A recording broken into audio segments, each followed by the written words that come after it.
अस्सलामुअलैकुम वरहमतुल्लाहि वबरकातुहू। Welcome on ST academy. आज हम स्टार्ट करने जा रहे हैं बायोकेमिस्ट्री और उसका हमारे पास जो टॉपिक है वो है एक्टिवेशन ऑफ फैटी एसिड। पहले हम जानते हैं कि फैटी एसिड क्या होता है। फैटी एसिड क्या है? मोनोकार्बोक्सिलिक एसिड होता है with the hydrocarbon chain. Monocarboxylic acid with the hydrocarbon chain is called fatty acid. ये हमारे पास क्या है? एक कार्बोक्सिलिक ग्रुप है और उसके साथ हमारे पास एक हाइड्रोकार्बन चेन है। इसको हम फैटी एसिड कहते हैं। और हमारा आज का जो मेन टॉपिक था वो था activation of fatty acid. Fatty acid जो है हमारे पास साइटोसोल के अंदर पाई जाती है। इसको हमने एक्टिवेट जब करना है तो ये साइटोसोल में एक्टिवेटेड फॉर्म में नहीं होती बल्कि इनएक्टिवेट फॉर्म में होती है। तो इसलिए ये साइटोसोल से माइटोकॉन्ड्रियल मैट्रिक्स के अंदर जाएगी और वहाँ पर ये एक्टिवेट होगी। तो अब हम देखते हैं कि ये किस तरह एक्टिवेट होती है। अब हमारे पास है एक fatty acid, short chain fatty acid chain है। ये फैटी एसिड चेन हमारे पास कई किस्म की हो सकती हैं। वैसे जो अमूमन हमारे पास फैटी एसिड नेचुरली तौर पर पाए जाते हैं वो हमारे पास 2 से 34 तक फैटी एसिड पाए जाते हैं। हमारे पास फैटी एसिड की जो है चेन है वो 3 किस्म की होगी। एक चेन फैटी एसिड कंटेन कर रही है 10 से 20 कार्बन की चेन, और उसके साथ जो दूसरी होगी वो हमारे पास क्या है? मीडियम चेन फैटी एसिड है। मीडियम चेन में हमारे पास कितने कार्बन होंगे? 4 से लेकर 12 तक होंगे, वो हमारे पास मीडियम चेन में आएंगे।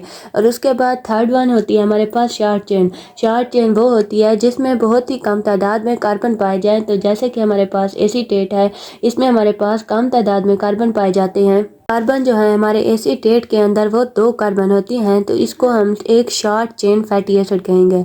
अब हमने एक शॉर्ट चेन ये फैटी एसिड ले लिया है, इसमें हमारे पास बहुत कम हमारे पास कार्बन मौजूद हैं। इसको हमने एक्टिवेट करना है। एक्टिवेट करने के लिए हमें एटीपी की ज़रूरत होगी।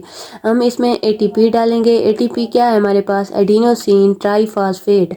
ये एडिनोसिन है और ये हमारे पास 3 फॉस्फेट ग्रुप इसके साथ अटैच हैं। जब ये हम ऐड करेंगे फैटी एसिड के साथ तो हमारे पास 2 इनऑर्गेनिक फॉस्फेट ग्रुप क्या है? रिमूव हो जाएंगे। 2 ग्रुप रिमूव हो गए तो हमारे पास जो एक ग्रुप था वो जाकर एक फॉस्फेट जो है वो फैटी एसिड चेन के कार्बोक्सिलिक ग्रुप के साथ यहाँ पर आकर अटैच हो जाएगा। तो हमारे पास जो कंपाउंड तैयार होगा वो होगा RCH2 डबल बॉन्ड O। ये यहाँ तक आ गई। इसके साथ एक हमने फॉस्फेट ऐड कर दिया तो हमारे पास बन गया फैटी असाइल एडिनिलेट्स। एडिनिलेट्स इसलिए बोला क्योंकि इसके साथ एडिनोसिन मोनोफॉस्फेट ग्रुप आकर अटैच हो जाएगा। तो हमारे पास बन गया फैटी असाइल एडिनिलेट्स। ये जो हमारे पास 2 फॉस्फेट ग्रुप पायरोफॉस्फेट रिमूव हो गए हैं, ये पायरोफॉस्फेट फर्दर हाइड्रोलाइज होंगे और हमारे पास 2 इनऑर्गेनिक फॉस्फेट बन जाएंगे। अगर अभी तक आप लोगों ने मेरे चैनल को सब्सक्राइब नहीं किया तो जल्दी से सब्सक्राइब कर लें ताकि मेरी आने वाली हर नई वीडियो आप तक पहुंच के। और वीडियो को लाइक करें और साथ में कमेंट बॉक्स में कमेंट ऐड करें और इसे ज़्यादा से ज़्यादा अपने दोस्तों के साथ शेयर करें ताकि उनका भी कुछ बेनिफिट हो। अब हम देखते हैं कि हमारे पास फैटी असाइल एडिनिलेट्स बन गया। अब हमने इसको कैसे एक्टिवेट करना है, आगे किस तरह एक्टिवेट करें कि हमारे पास एक एक्टिवेटेड फैटी एसिड बन जाए। अब हम फैटी असाइल एडिनिलेट्स का प्रोसेस आगे कंटिन्यू करते हैं। इसमें हम एंजाइम ऐड करेंगे असाइल कोएंजाइम ए सिंथेटेज। साथ में हम ऐड करेंगे कोएंजाइम ए थायोईस्टर। थायोईस्टर ऐड किया हमारे पास जो कोएंजाइम ए था ये जाकर फैटी असाइल एडिनिलेट्स के साथ जाकर अटैच हो जाएगा और जो हमारे पास फॉस्फेट ग्रुप था वो हमारे पास रिमूव हो जाएगा। तो हमारे पास बन जाएगा फैटी असाइल कोएंजाइम ए। अब ये जो कोएंजाइम ए SH है थायोईस्टर है, ये आकर यहाँ पर आकर अटैच हो जाएगा हमारा। तो हमारे पास बन जाएगा फैटी असाइल कोएंजाइम ए। और ये जो हाइड्रोजन आयन था इसका हाइड्रोजन आयन ये हमारे पास रिमूव हो जाएगा और ये जो एडिनोसिन मोनोफॉस्फेट यहाँ पर अटैच था ये भी इससे अलग हो जाएगा, सेपरेट हो जाएगा और बन जाएगा एडिनोसिन मोनोफॉस्फेट। इस तरह हमारे पास एक फैटी असाइल कोएंजाइम ए बन गया। एक और बात कि हमने acyl coenzyme A synthetase use क्यों किया? हमने इसलिए यूज़ किया क्योंकि हमने पीछे एटीपी ऐड किया है जिससे हमें एनर्जी मिली है। सिंथेटेज उस वक्त वर्क करता है जब हम एटीपी को यूटिलाइज कर रहे हो, तो इस वजह से हमने यहाँ पर acyl coenzyme A synthetase add करवाया।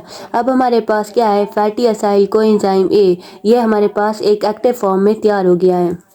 यहाँ तक थी जो हमारी एक मीडियम चेन शॉर्ट चेन थी जो कि तैयार हो गई है। अगर हमारे पास एक लॉन्ग चेन हो, जो लॉन्ग चेन होती है वो हमारे पास माइटोकॉन्ड्रियल मेम्ब्रेन के अंदर इजीली इंटर नहीं हो सकती। इसके लिए हमें कुछ और प्रोसेस की ज़रूरत होती है। तो अब हम वो प्रोसेस करते हैं कि अगर हमारे पास यहाँ पर फैटी एसाइल कोएंजाइम एक ही चेन में हमारे पास 10 कार्बन हो तो कि ये अब आगे कैसे एक्टिवेट होगी। तो अब हम इसको एक्टिवेट करते हैं। हमारे पास जो long chain fatty acyl coenzyme वो होते हैं, वो हमारे पास जो फॉर्म होते हैं आउटर मेम्ब्रेन के अंदर फॉर्म होते हैं, आउटर माइटोकॉन्ड्रियल मेम्ब्रेन के अंदर फॉर्म होते हैं। तो इसके लिए इसको एक्टिवेट अब हमने करना है, एक्टिवेटेड रखना है ताकि अपनी परफॉर्मेंस सही तरीके से कर सके। तो ये हमारे पास जो आउटर मेम्ब्रेन के अंदर फैटी एसाइल कोएंजाइम ए था वो अब इंटर होगा इनर माइटोकॉन्ड्रियल मेम्ब्रेन के अंदर, ताकि वहाँ पर जाकर ये ऑक्सीडाइज हो जाए। तो इसके लिए हम सबसे पहले जो एंजाइम ऐड करेंगे वो है कार्निटीन असाइल ट्रांसफीरेज। कार्निटीन असाइल ट्रांसफीरेज हम ऐड करेंगे तो हमारे पास जो इसका कोएंजाइम ए था वो हमारा रिमूव हो जाएगा, और साथ में हम कार्निटीन को ऐड करेंगे तो हमारे पास बन जाएगा फैटी असाइल कार्निटीन। जो हमारे पास फैटी एसाइल कार्निटीन बना है, ये आउटर मेम्ब्रेन से इनर मेम्ब्रेन की तरफ हमारे पास फैटी एसाइल आ गया है।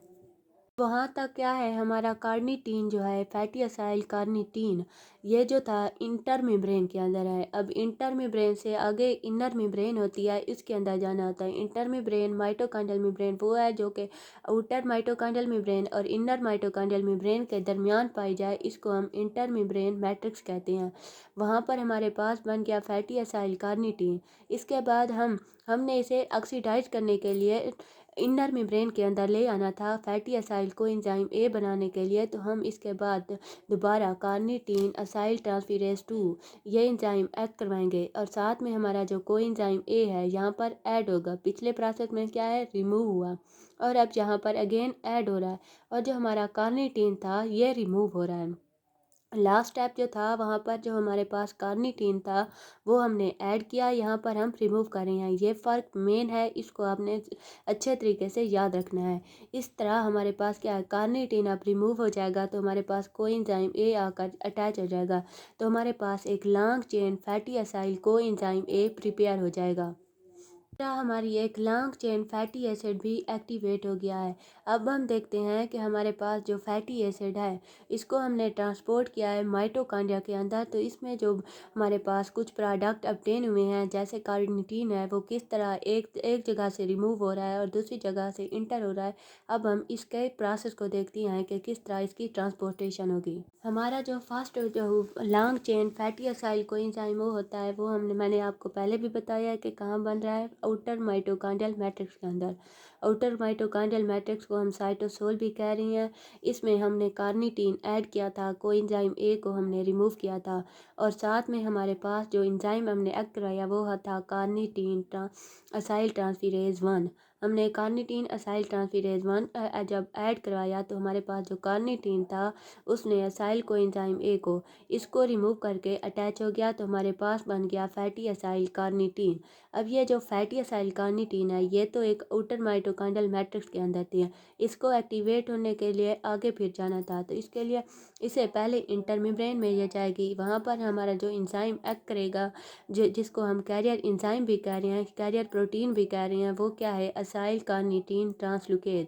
ट्रांसलोकेज क्या है, ट्रांसलोकेन का यही काम होता है कि वो एक पोजीशन से दूसरी पोजीशन की तरफ जब शिफ्ट करे, इसको हम ट्रांसलोकेज कह रहे हैं। अब हमारा जो कार्निटीन आउटर माइटोकॉन्ड्रियल मैट्रिक्स के अंदर था वो इंटर मेम्ब्रेन मैट्रिक्स से क्रॉस हुआ, इसके ऊपर ट्रांसलोकेज ने एक्ट किया और वो अब चला गया इनर मेम्ब्रेन मैट्रिक्स के अंदर। अब हमारा कहाँ आ गया, इनर मेम्ब्रेन मैट्रिक्स के अंदर असाइल फैटी असाइल कार्निटीन आ गया। अब इस फैटी असाइल कार्निटीन में हम दोबारा कौन सा एंजाइम हमने एक्ट करवाया था, कार्निटीन असाइल ट्रांसफेरेज 2। जब ये एक्ट करवाया था हमने कोएंजाइम ए ये इंटर किया था, और जो हमारा कार्निटीन था वो रिमूव हो गया है। अब हमारे पास जो प्रोडक्ट बन गया है वो है हमारे पास फैटी असाइल कोएंजाइम ए। यह हमारे पास जो long chain fatty acyl coenzyme A prepare हुआ था वो है। लेकिन जो इससे पहले हमने कहा कि ये कार्निटीन हमारा रिमूव हो जाएगा, एक फ्री कार्निटीन बन जाएगा। अब ये फ्री कार्निटीन दोबारा कहाँ जाएगा, रिवर्स प्रोसेस शो कर रहा है। ट्रांसलूकेज कैरियर असाइल कार्निटेज ट्रांसलूकेज, ये एक कैरियर प्रोटीन थी तो वो इसे दोबारा रिवर्स प्रोसेस शो करेगा कि हमारा जो कार्निटीन था दोबारा इंटर मेम्ब्रेन के अंदर दाखिल होगा, इंटर मेम्ब्रेन से दोबारा फिर आउटर मेम्ब्रेन में चला जाएगा। अगेन इस तरह इसका साइकिल स्टार्ट रहेगा। तो यह था हमारा आज का टॉपिक कि किस तरह हमने एक फैटी एसिड को एक्टिवेट किया और उसकी किस तरह ट्रांसपोर्ट हुई है माइटोकॉन्ड्रिया के अंदर। मिलते हैं अगली वीडियो में, तब तक के लिए अल्लाह हाफिज़।